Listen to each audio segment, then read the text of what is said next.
BPF AIUDF হব নেকি BTR third front BPF Kokrajhar Darrang ওদালগুৰিত একেলগে যুঁজিব BPF AIUDF BPF AIUDF হব নেকি BTR third front BPF AIUDF third ফ্ৰণ্টে কাক কৰিব সহায় BPF AIUDF মিলনে প্ৰত্যাহ্বান জনাব পাৰিবনে মিত্ৰজোঁটত থকা বিৰোধী ঐক্যক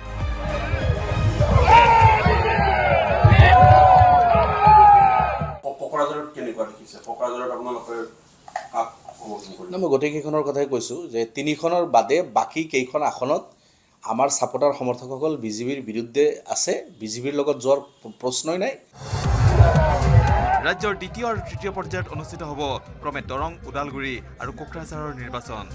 দ্বিতীয় আৰু তৃতীয় পৰ্যায়ত অনুষ্ঠিত হ'বলগীয়া দৰং ওদালগুৰি আৰু কোকৰাঝাৰৰ নিৰ্বাচনক লৈ ইতিমধ্যে মিত্ৰজোঁট আৰু বিৰোধী ঐক্যই ঘোষণা কৰিছে নিজ নিজ প্ৰাৰ্থী মিত্ৰজোঁট আৰু বিৰোধী ঐক্যৰ সমান্তৰালকৈ প্ৰাৰ্থী তালিকা ঘোষণা কৰিছে বড়োলেণ্ডৰ আঞ্চলিক দল BPF-এ এই দুই সমষ্টিৰ ক্ৰমে দৰং ওদালগুৰিত দুৰ্গা দাস বড়ো আৰু কোকৰাঝাৰত খাম্ফা বৰগোহাঞি BPF-ৰ এই দুই লোকসভা সমষ্টিৰ ভিতৰৰ দৰং ওদালগুৰি সমষ্টিৰ প্ৰাৰ্থী দুৰ্গা দাস বড়োক পূৰ্ণ সমৰ্থন দিছে AIUDF-এ সমষ্টিটোত দুৰ্গা দাস বড়োৱে সংখ্যালঘু সমষ্টিৰ ভোট পাব বুলি দাবী তুলিলে AIUDF-ৰ বিধায়ক ৰফিকুল ইছলামে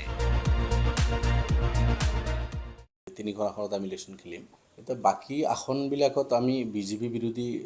সেকুলাৰ ফ'ৰ্চ শক্তি বিজেপি বিৰুদ্ধে যিসকল যুঁজিব সেইসকলে মই ভাবোঁ আমাৰ ছাপোৰ্টাৰসকলে সেইসকলৰ লগত যাব বিজেপিৰ বিৰুদ্ধে যাব য'ত মানে যাৰ জিতাৰ সম্ভাৱনা থাকিব বিজেপিৰ বিৰুদ্ধে মানে বিজেপিক যাতে পৰাভূত কৰিব পৰা যায় মই ভাবোঁ তেনেকুৱা চিন্তা চৰ্চা কৰাই ভাল কিন্তু এতিয়ালৈকেতো তেনেকুৱা কোনো থাৰ্ড ফ্ৰণ্টৰ কথা হোৱা নাই কিন্তু এটা বস্তু ক্লিয়াৰ যে আমাৰ ছাপোৰ্টাৰ আমাৰ সমৰ্থক বিজেপিৰ লগত যাবই নোৱাৰে একেদৰে AIUDF-ৰ দলগাঁৱৰ বিধায়ক মজিবুৰ ৰহমানক মঙলবাৰে দেখা গ'ল সমষ্টিটোত দুৰ্গা দাস বড়োৰ সপক্ষে নিৰ্বাচনী প্ৰচাৰত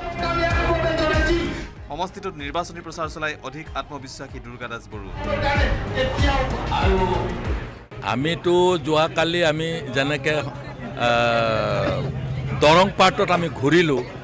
আমি যিটো হিচাপ কৰি আছিলোঁ যে আমি ইমান জিকিম সিমানত জিকিম কিন্তু এতিয়া মই নিজেও প্ৰাৰ্থী হিচাপে সলনি কৰিবলৈ বাধ্য হৈছোঁ লাখ 2 লাখ তেনেকুৱা হৈ যাব পাৰে পিছে BPF-ক AIUDF-ৰ এনে সমৰ্থনে কিমান সহায় কৰিব দৰং ওদালগুৰিত আছে যথেষ্টখিনি সংখ্যালঘু ভোটাৰ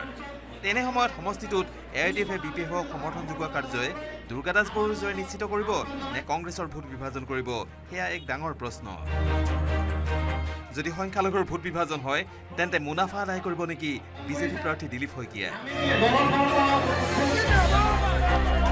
বলেন ভট্টাচাৰ্যৰ ৰিপৰ্ট নিউজ 18 নৰ্থ ইষ্ট